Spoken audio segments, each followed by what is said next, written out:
నమస్కారం అండి. కరీస్ కిచెన్కి స్వాగతం. నేను ఈరోజు చేపల ఫ్రై ఎలా చేసుకోవాలో చేసి చూపిస్తాను. చాలా మెత్తగా, రుచిగా, తేలికగా, మసాలా తక్కువగా ఎలా తయారు చేసుకోవాలో ఇప్పుడు చూద్దాము. ముందుగానే తీసుకొచ్చుకున్న చేపల్ని క్లీన్ చేసుకోవాలి. ఎందుకంటే మార్కెట్ నుంచి తీసుకొచ్చిన చేపలు వాళ్ళు లోపల తీసిస్తారు, పైన పులుసు అదరా బదరా తీస్తారనమాట, ఈకలు అవన్నీ. కానీ లోపల ఇంకా శుభ్రంగా తీయరనమాట. ఇంకా చాలానే ఉంటుంది. ఆ తలకాయలు, లోపల పొట్టలు ఈ విధంగా ఘాట్లు పెట్టుకొని తీసేసుకోవాలి.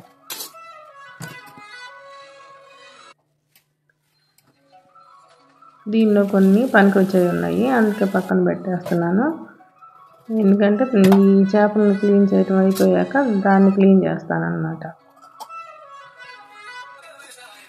ఈ విధంగా చాకుతోటి పైనంతా మళ్ళీ ఒకసారి గీరినట్టుగా రుద్దాలి. ఎందుకంటే ఆ పులుసు తీసిన తర్వాత దాని చుట్టూ ఉండే నల్లది ఉంటుంది కదా చర్మము, అది కూడా ఏదన్నా కొంచెం ఉంటే ఆ బలగంతా పోతుంది అన్నమాట. దానిపైన ఉండే బలగ సరిగ్గా పోకపోతే మనం తిన్న తర్వాత కడుపులో అరగదనమాట. ఆ బలగంతా అరిగించుకునేటప్పటికే చాలా టైం పట్టిద్ది. అందుకే ఆ బలగంతా తీసేసి చేసామంటే క్లీన్ చేసుకునేటప్పుడు కడుపులో తిన్న తర్వాత తేలిగ్గా అరిగిద్ది అనమాట. ఈ విధంగా శుభ్రంగా 2 చేపలు రుద్దేసిన తర్వాత ఇప్పుడు కొన్ని మజ్జిగ పోస్తాను. ఈ మజ్జిగ పోసినాక దీని మీద ఒకటి నిమ్మకాయ చెక్క పిండుకొని రుద్దుకుంటాను అనమాట. కొంచెం పసుపు కూడా వేయాలి.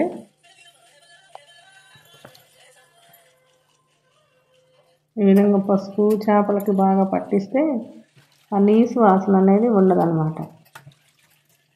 ఇలా పట్టించాలి. తర్వాత కొంచెం ఉప్పు వేసేసి ఆ ఉప్పును కూడా కళ్ళుప్పునే తీసుకోవాలి. దేనికంటే మెత్తటి ఉప్పు తీసుకుంటే ఆ బలగ అనేది పోదు.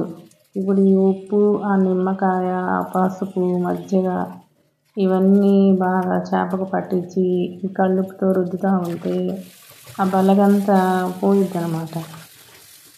అప్పుడు చేప కూరగాయ ముక్కలు కోస్తే ఎలా ఉంటుందో పెరపెరలాడుతూ అలాగా ఉంటుంది అన్నమాట. ఈ నీళ్ళని ఇప్పుడు వదిలేసేసి మళ్ళీ కడుక్కోవాలి.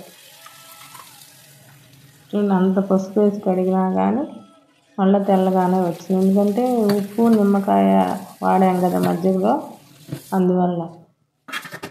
ఇప్పుడు వీటిని శుభ్రంగా కడిగేసుకొని ఒక ప్లేట్లో తీసి పక్కన పెట్టుకున్నాను.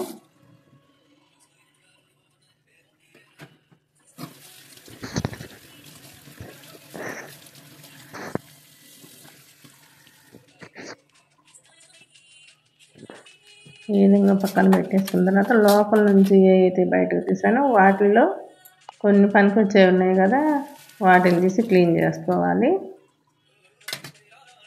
ఇది పేగులు సన్నగా దారాల్లాగా ఉంటాయి అన్నమాట వాటి చుట్టూ, వాటిని తీసేయాలి. ఈ విధంగా క్లీన్ చేసుకోవాలన్నమాట. లోపల కూడా వీటిల్లో కూడా కొన్ని పనికొచ్చేవి ఉంటాయి తినడానికి.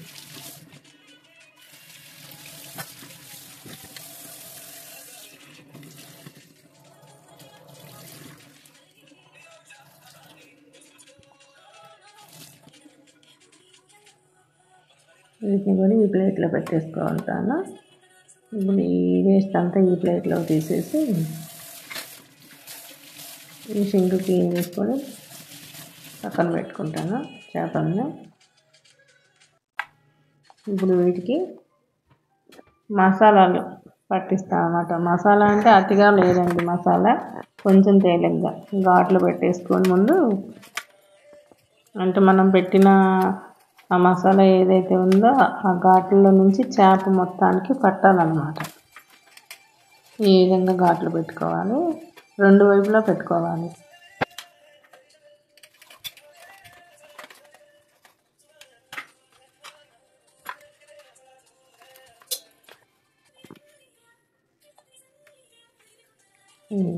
ఘాట్లు ఇలాగనమాట రెండు వైపులా. ఇప్పుడు వేరే ప్లేట్లకు ఒకదాన్ని పెట్టేసి ఈ ప్లేట్లో దీనికి అల్లం వెల్లుల్లి ముద్ద,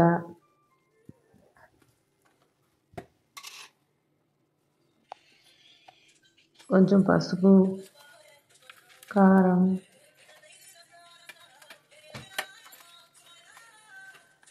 దీనిలో కొంచెం ధనియాల పొడి, అంటే ఒక స్పూన్ ధనియాల పొడి, ఒక స్పూన్ గరం మసాలా, ఇంతే మసాలాలంటే ఇంకా ఏం లేదు. నేను సాల్ట్ కూడా వేయలేదు, ఎందుకంటే ఆ కారంలో ఉంటుంది కదా కొంచెం.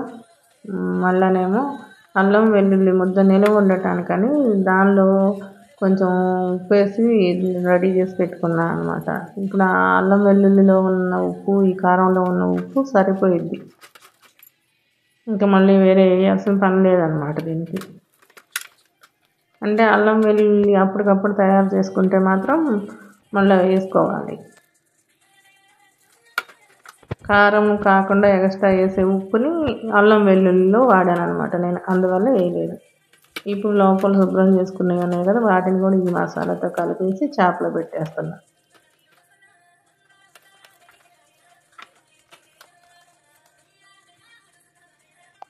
దీని పక్కన పెట్టేసుకొని ఈ ప్లేట్లో దానికి కూడా ఇలాగే పట్టించుకోవాలన్నమాట. సేమ్ అదే ప్రాసెస్.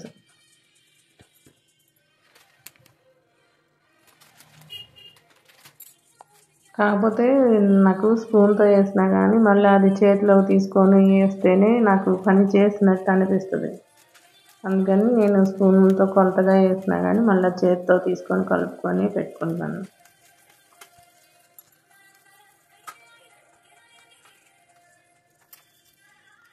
ఇంతే, ఈ విధంగానే. ఇంకా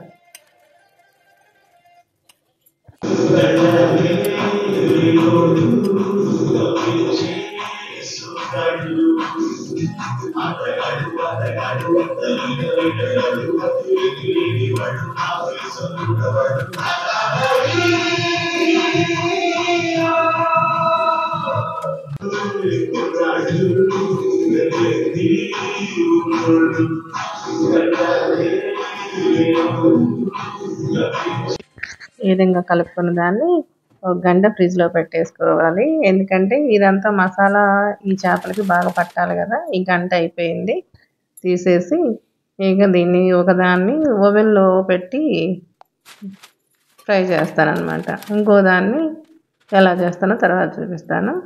ఇది పార్చ్మెంట్ పేపర్ అండి, దీన్ని ఓవెన్లో పెట్టుకొని వండుకోవడం కోసమే తీసుకున్నాను. ఈ పేపర్లో పెట్టేసి ఆ చేప మీద కొంచెం నెయ్యి వేసుకొని అటు ఇటు ఆ నెయ్యిని రుద్దుకోవాలన్నమాట. రుద్దుకొని ఇప్పుడు ఈ పేపర్ని చుట్టేసి ఫ్రిడ్జ్లో పెట్టాలి. సారీ అండి, ఓవెన్లో పెట్టాలని పోయి ఫ్రిడ్జ్లో అన్నాను.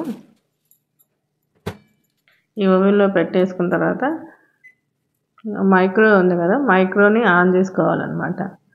మైక్రో 19 నిమిషాలు ఉంటుంది. ఆ 19 నిమిషాలు అయిపోయేటప్పటికి ఇది బాగా ఉడికిపోయిద్ది అనమాట, బాగా మెత్తగా వచ్చేస్తుంది.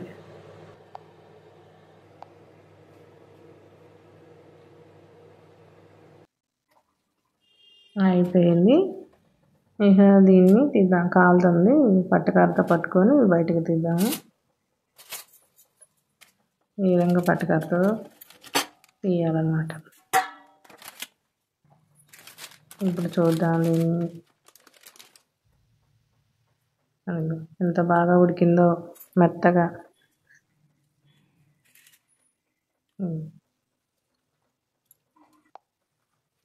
దీనికి అదే ఊడొచ్చేస్తుంది. ఇంకొకటి ఉంది కదా, దీన్ని స్టవ్ మీద పాన్ పెట్టుకొని కొంచెం మళ్ళీ ఎప్పట్లానే నెయ్యి వేసుకొని ఈ పాన్ అంతా పరుచుకునేలాగా తిప్పుకోవాలన్నమాట. ఇప్పుడు ఆ చేపను తీసుకొచ్చి రెండో దాన్ని దీని మీద పెట్టేసుకొని ఒకవైపు కాల్చుకోవాలి. రెండో వైపుకి కాల్చుకోవాలనుకున్నప్పుడు పైన ఇంకో పాన్ పెట్టి తిప్పేసుకోవాలన్నమాట. ఈ విధంగా అంటే చేపని కదిలిస్తే మధ్యలోకి ఇరిగిపోయిద్ది. మనం కదిలించాల్సి వచ్చినప్పుడు ఇలా 2 అట్ల కాళ్ళు పెట్టుకొని కదిలించాలి దాన్ని, అంటే చేప ఇరక్కుండా ఉండేదానికోసం. అయిపోయింది ఉడకటము. ఇది కూడా ఆపేసాను స్టవ్. చూడండి ఎంత మెత్తగా ఉడికిందో. ఎప్పుడైనా సరే చేపలు క్లీన్ చేసుకునే దానిలోనే ఉంటుంది ఏదైనా సరే. దానికి తగినంత ఉప్పు కారం సరిపోతే, కొంచెం మసాలాలు తక్కువైనా ఇబ్బంది ఏమీ ఉండదు. ఉప్పు కారం సరిపోతే దాని రుచి వేరుగానే ఉంటుంది.